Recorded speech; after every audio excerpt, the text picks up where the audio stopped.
என் பிள்ளையே, யாரையும் நம்புவது சில நேரம் உன் பலவீனமாக உள்ளது.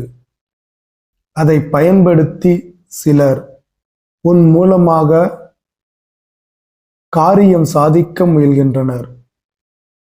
எது உன் பலம், எது உன் பலவீனம் என தெரிந்து கொள்.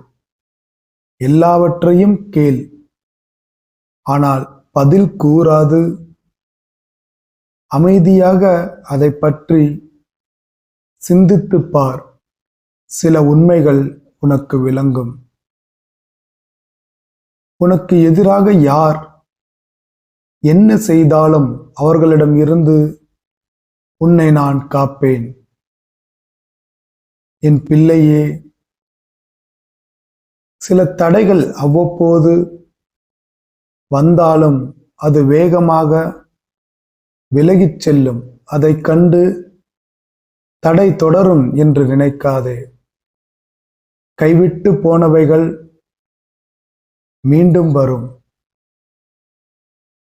நீ இழந்தது எல்லாம் உன்னிடம் மீண்டும் வரும்.